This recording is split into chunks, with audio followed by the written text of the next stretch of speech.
వెనుకకు అడుగులు వేయసాగాను.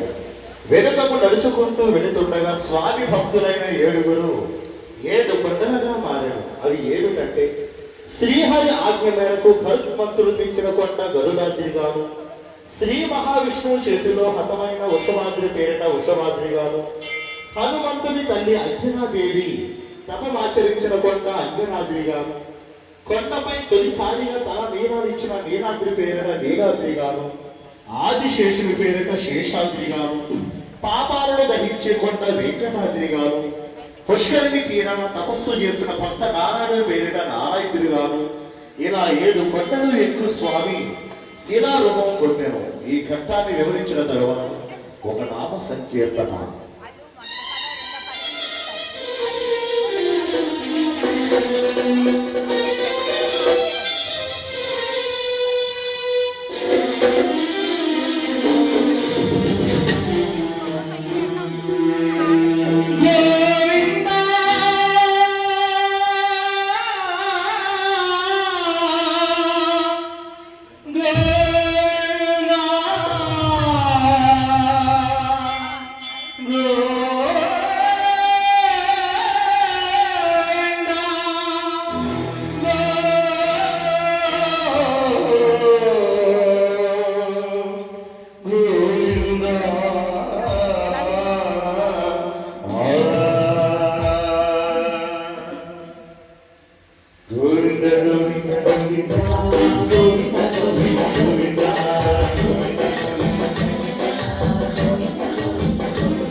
గోవిందా